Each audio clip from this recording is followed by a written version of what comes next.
사주의 키.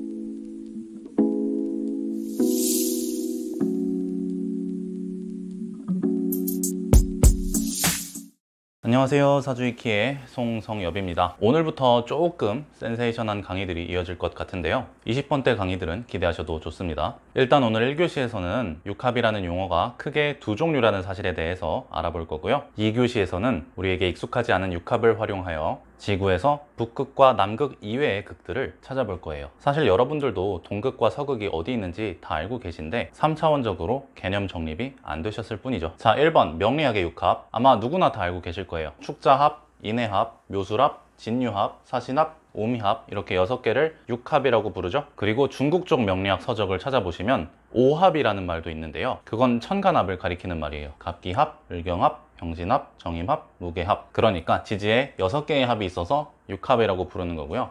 천간에는 5개의 합이 있어서 오합이라고 부르는 거예요. 1번 명리학의 육합에 대한 것은 제가 조만간 3차원 육합, 육해, 육충 특강을 해드릴 테니까 잠시 기다려 주시고요. 오늘 볼 거는 2번 육합입니다. 동양 고전들을 읽어보시면 간혹 육합이라는 단어가 나와요. 그 육합은 우리가 알고 있는 이런 육합이랑은 전혀 다른 육합입니다. 그런데 한자는 똑같아요. 동음이의어나 다의어 같은 거죠. 대표적으로는 초학기라는 책에 나오는데요. 초학기는 당나라의 6대 황제 현종이 신하들에게 자녀 교육용으로 교과서를 만들어 오라고 시켜서 탄생한 책입니다. 왕자들이 배우는 거니까 뭐 제왕학이겠죠. 우리가 이 초학기에 나오는 육합을 배워야 하는 이유는 명리학이 동양 철학 안에 속해 있기 때문입니다. 배경 지식으로서도 유용하고요. 역학에서도 실제로 쓰이는 개념이고요. 알아두시면 기질계의 공간을 이해하시는데 굉장히 편리합니다. 초학기에 보시면요, 천지사방이 육합이다 라는 구절이 있어요. 그러니까 천지와 사방인 동서남북이 육합이래요. 이게 결국 상하, 전후, 좌우죠. 이걸 Z축, Y축, X축이라고 불러도 상관없어요. 우리가 일반적으로 알고 있는 3차원이죠. 그걸 동양에서는 육합이라고 불렀던 거예요. 그래서 초학기의 육합은 6개의 방향에서 모여든다는 뜻이에요. 합할 합자에 모은다는 뜻도 있거든요. 그리고 이 육합은 무협지에 굉장히 많이 나옵니다. 이 소설은 제가 제일 좋아하는 쿠틀루풍 무협지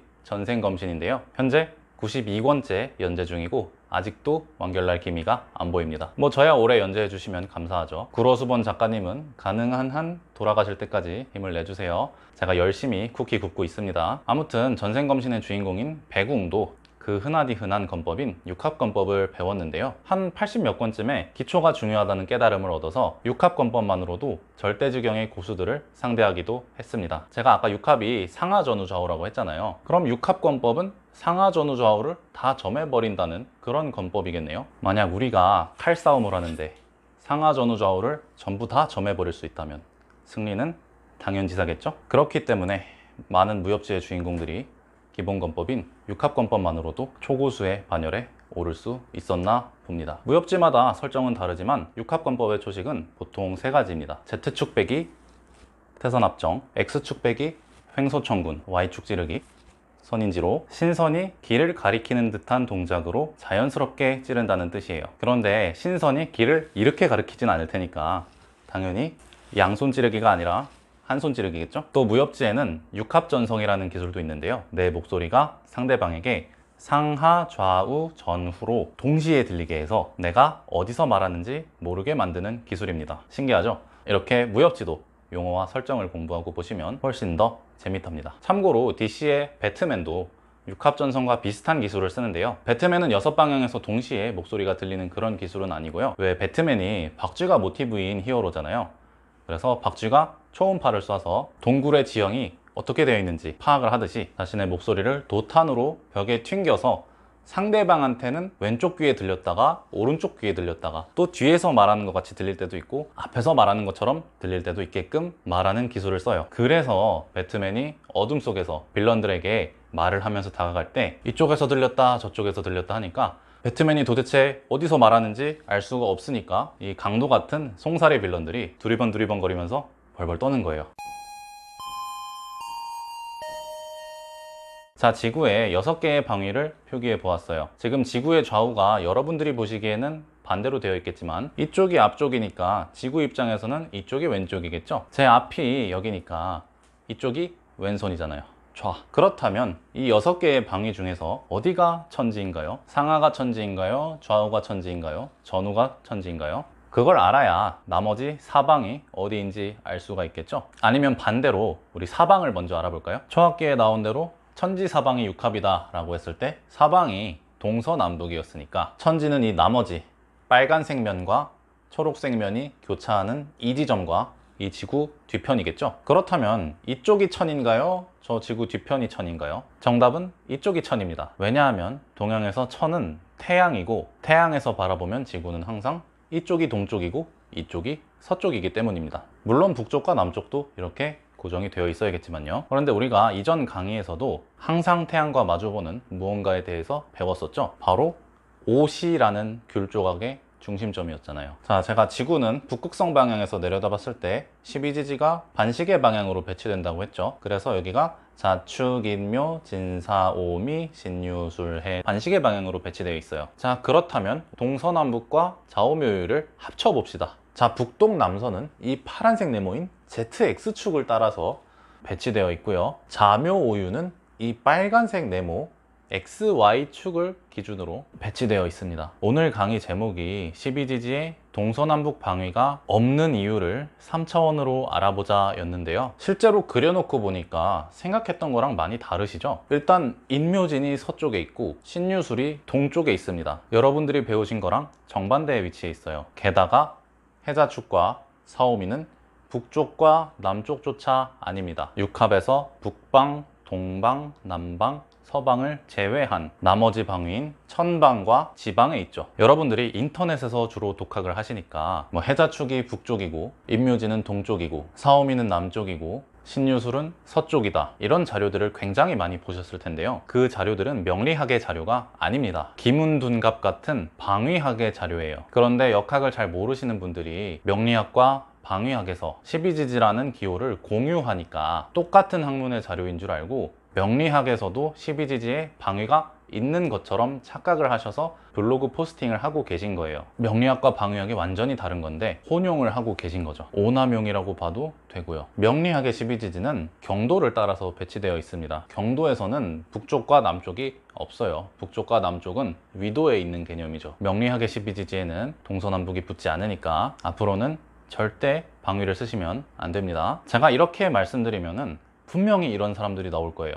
명리학은 북반구에서 발생했기 때문에 사오미가 남쪽이 맞다. 태양이 동쪽에서 떠서 남쪽을 지나 서쪽으로 지지 않느냐. 그래서 사오미는 남쪽이 맞다 라고 하시는데, 일단 첫째로 태양 자체는 사오미가 아닙니다. 태양과 방위를 연결짓는 것 자체가 살짝 오류가 있으신 거고요. 아까 이런 주장을 하시는 분들 중에서 조금 더 공부하신 분들은 반대로 남반구에서는 태양이 동쪽에서 뜨는 건 마찬가지지만 북쪽을 지나, 남반구 사람들 입장에서는 대낮에 태양이 살짝 북쪽으로 지나가는 거죠. 북쪽으로 태양이 지나서 서쪽으로 지는 거는 같다. 그래서 남반구 사람들 입장에서는 사오미가 북쪽이 된다. 이런 말들을 하시는데요. 이거는 지구를 3차원으로까지는 보셨지만 시간의 변화를 보시지 못해서 나오는 말들이에요. 지구가 3차원 도형인 건 맞는데 시간에 따라 회전하는 3차원 도형입니다. 시간의 변화를 파악하고 나면 남반구냐 북반구냐는 전혀 중요하지 않게 돼요. 혹시 보이실지 모르겠는데 오늘은 특별히 카메오로 출연해준 배트맨 레고를 사용해 보겠습니다. 자, 여기가 북반구고 지금이 낮이에요. 그래서 5시입니다. 그럼 태양이 카메라 방향에 있는 거니까 이 배트맨의 입장에서 남쪽으로 가면 태양이 있는 것이 맞죠. 그런데 만약에 여기서 시간이 6시간 더 지나면 어떻게 될까요? 기질적 지구인 이 띠는 가만히 있고 지구만 90도 반시계 방향으로 회전해서 배트맨이 유시까지 이동했습니다. 그럼 이 배트맨 입장에서는 태양이 지금 어디에 가 있어요? 태양은 오시에 와 있죠. 그리고 지구는 이쪽으로 도니까 이쪽이 동쪽이고 이쪽은 서쪽인 거죠. 오시가 지금 배트맨의 입장에서는 서쪽에 있다고요. 그런데 배트맨의 입장에서 남쪽은 이 남쪽 자전축 쪽이죠. 그럼 배트맨의 입장에서 남쪽이면은 유시네요. 자, 그래서 6시간이 더 지나서 배트맨이 또 이동을 합니다. 기질적 지구는 가만히 있고 배트맨이 또 90도 정도 이동을 했어요. 그랬더니 배트맨이 지금 자시에 와 있습니다. 지금 배트맨이 지구에 잘 못 붙어 있어서 일단 눕혀놨고요. 자, 그럼 여기가 지금 자시인데 그럼 태양은 어디로 가야 나와요? 남쪽으로 쭉 돌아와도 반대편에 오시가 있어서 여기 태양이 있죠. 그리고 북쪽으로 쭉 돌아와도 이쪽에도 또 태양이 있습니다. 지구는 둥그니까요.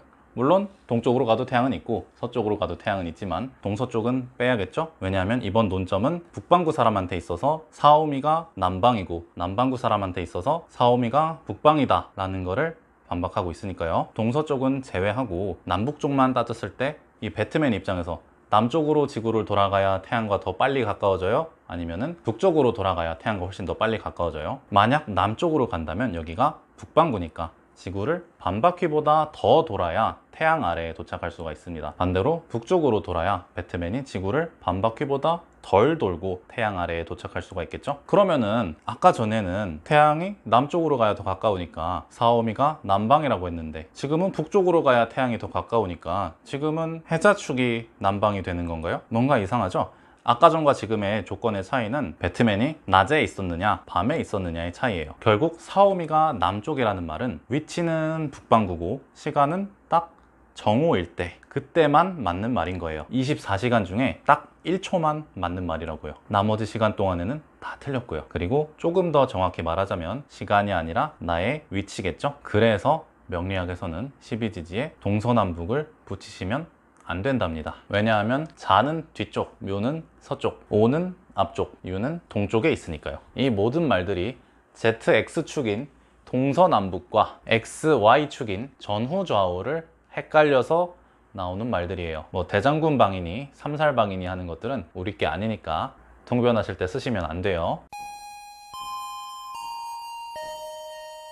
자, 이제 육합이라는 말을 육극이라는 말로 바꾸고 나면 조금 신기한 일이 일어납니다. 우리가 물질적 지구에서 북극과 남극을 정의할 수 있는 이유가 뭐예요? 바로 회전축과 땅이 만나는 이 두 지점을 정의할 수가 있기 때문이죠. 반대로 북극과 남극만 있는 이유는 뭐예요? 동극, 서극은 왜 없어요? 동극이나 서극을 특정한 지역으로 정의할 수가 없기 때문이죠. 물질적 지구인 땅은 계속 움직이잖아요. 예를 들어 아프리카의 콩고 민주공화국이 적도에 걸쳐 있는데요. 지구가 도니까 모든 나라들이 한 바퀴씩 계속 돌고 있죠. 그래서 콩고도 유시에는 동쪽 끝에 있었다가 지구 뒤로 쭉 돌아서 묘시에는 지구의 서쪽 끝에 있게 되는 거죠. 그러면서 계속 돌아다니니까 어느 나라나 어느 지역이 동극이나 서극에 있다고 정의할 수가 없는 거잖아요. 그런데 이거는 물질적 지구고 기질적 지구는 태양과 항상 마주 본다는 특징이 있기 때문에 동극과 서극을 정의할 수가 있어요. 동극이 바로 유시라는 귤 조각의 중심점이고 서극이 바로 묘시라는 귤 조각의 중심점이죠. 이 지점들을 자정이나 정오처럼 정유시나 정묘시라고 부르는 것도 좋겠지만 이 지구에 둘러져 있는 시지를 월지로 바꿔보면 이미 다른 용어가 존재해서 쓰이고 있습니다. 자, 바깥이 12지지고 안쪽이 24절기예요. 자월의 중심점에 동지라고 쓰여 있고 5월의 중심점에 하지라고 쓰여 있듯이 6월의 중심점에는 추분이라고 쓰여 있고 묘월의 중심점에는 춘분이라고 쓰여 있죠. 결국 기질계의 동극과 서극은 24절기 속에 이미 정의가 되어 있었던 거예요. 아까 말씀드렸던 지구의 앞쪽이 정오시였듯 태양의 앞쪽은 하지인 거고 지구의 뒤쪽이 자정이었듯이 태양의 뒤쪽은 동지인 거죠. 참고로 이 그림이 약간 오해의 소지가 있는데 여기서부터 여기까지가 동지라는 영역이 아니고요. 이 지점이 동지입니다. 특정 경계면이 24절기예요. 결국 육합은 24절기라는 개념 속에 다 들어 있었던 거예요. 태양의 공전축에서 북쪽인 이 지점이 태양의 북쪽이고 이쪽으로 돌아가면은 태양의 동쪽이 나오고 저 뒤로 태양 뒤쪽으로 돌아가면 태양의 남쪽이 나오고 다시 남쪽에서 이쪽으로 쭉 돌아 나오면은 태양의 서쪽이 나오고 다시 태양의 서쪽에서 태양의 북쪽까지 돌아올 수가 있는 거죠. 그리고 이 5월은 남쪽이 아니라 앞쪽이고 전극이고 자월은 북쪽이 아니라 후극인 거죠. 강의 맨 처음에도 말씀드렸듯이 여러분들이 3차원으로 개념 정립이 안 되어서 24절기가 육합과 관련이 있다는 사실을 잘 모르고 계셨을 뿐이죠. 보너스로 말씀드리자면 절기력은 24절기가 태양에만 있는 거고요. 만세력은 24절기가 지구에도 똑같이 있는 거예요. 24절기가 두 개 있는 게 만세력이죠. 물론 그 외에도 천간이나 년주, 일주 같은 개념들이 들어가야겠지만요. 결국 동양의 육합이라는 방위에서 정오와 하지가 똑같이 앞쪽을 가리키는 방향이고요. 자정과 동지가 똑같이 뒤쪽을 가리키는 방향입니다. 차이가 있다면 지구의 앞뒤냐 태양의 앞뒤냐 뿐이죠. 그리고 위와 아래는 자전축이냐 공전축이냐의 차이가 있는 거죠. 결국 물질계의 전체는 이 회전축에 의한 북극과 남극만 존재하는 2극이고, 기질계의 전체는 남북극에 이어서 전후 좌우인 4극을 더해서 총 6개의 극인 6극이 존재하더라. 물질계는 2극이고 기질계는 6극이더라. 왜냐하면 기질계에서는 마치 사람 인자처럼 서로에게 의지해 항상 마주보는 음양 관계를 형성하기 때문이겠죠. 음과 양은 서로가 서로의 뿌리이자 줄기입니다. 아마 이번 강의에서 12지지에 동서남북이 없었다는 사실에 굉장히 혼란스러우실 분들이 계실 거예요. 그분들께서 저한테 욕을 한 바가지 퍼붓기 전에 미리 말씀을 드려야겠죠. 제가 다음 강의에서는 그럼 도대체